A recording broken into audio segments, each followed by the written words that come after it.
I'm Teisha Bader with the JBS News Update for Monday, June the 6th, 2016. Israeli Prime Minister Benjamin Netanyahu arrived in Moscow today for an official visit with Russian President Vladimir Putin, which will take place tomorrow. The meeting is set to focus on the civil war in Syria, the fight against terrorism, and peace efforts between Israel and the Palestinians. It also marks the 25th anniversary of the re-establishment of diplomatic relations between Israel and Russia. Netanyahu and his wife Sarah will also meet with Jewish leaders while in Moscow, including with the city's chief rabbi Pinchas Goldschmidt and the chief rabbi of Russia, Beryl Lazer. And staying with the Prime Minister, Netanyahu spoke yesterday at the annual Yom Yerushalayim, or Jerusalem Day ceremony, marking 49 years since the reunification of the city after the Six-Day War.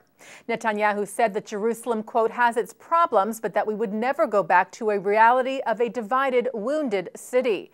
He said one of the names of Jerusalem is the city of peace, adding that the state of Israel wants peace, I want peace, and I would like to renew the peace process in order to achieve this.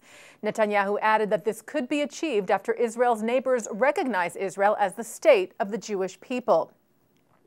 Israel's President Reuven Rivlin also marked the occasion yesterday and said that we must remember that Jerusalem is a microcosm of Israeli society as a whole, and the task of bringing together all its communities and tribes is a national mission.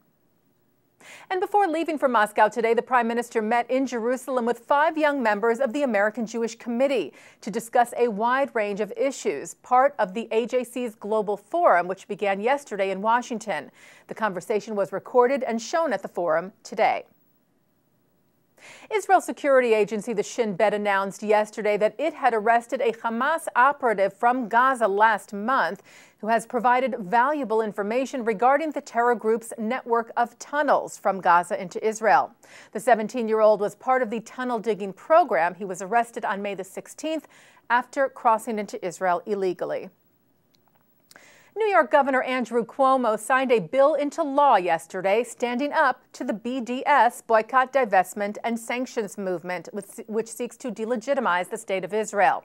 The bill states that any company that boycotts Israel will be boycotted by the state of New York. Cuomo announced the anti-BDS legislation at an event prior to the Celebrate Israel parade in New York City yesterday at the Harvard Club in Manhattan. The mayor said the idea was very simple. If you boycott against Israel, New York will boycott you. He said if you divert revenues from Israel, New York will divert revenues from you. If you sanction Israel, New York will sanction you, period.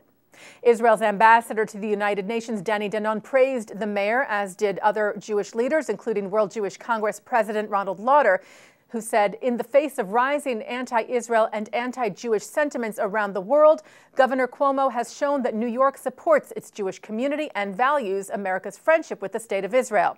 He said, I hope to see more states and more countries following suit with this strong gesture of friendship. And despite the less than ideal weather in New York City yesterday, some 30,000 people gathered for the Celebrate Israel parade, including the governor. And Saturday night, the Empire State Building was lit up with blue and white in honor of the event. Israel's ambassador to the UN, Danon, said it warms the heart to see tens of thousands of Americans going out into the streets of New York to show their unrestricted love for Israel. He said, we have true friends in the USA. The alliance between the peoples is stronger than ever and is based on a deep commitment to shared values. A nun who saved Jewish families from the Nazis during the Holocaust was made a saint. During the Holocaust, Mary Elizabeth Hetzel hid Jewish families in the convent in Rome, where she was the Mother Superior. Hetzel died in 1957. She was also recognized in 2004 as a righteous among the nations by Israel's memorial to the Holocaust, Yad Vashem. Hasselblad was from Sweden. She was canonized yesterday by Pope Francis at the Vatican. And taking a look now at our programming for tonight on JBS for Monday, June the 6th. At 7 o'clock, Dr. Ruth talks about her personal connection to the Jewish state as a sniper for the Haganah in 1948. At 7:30, Executive Vice Chairman of the Conference of Presidents, Malcolm Hoenlein, talks about the significance of the Six-Day War and Israel's relationship to diaspora Jewry.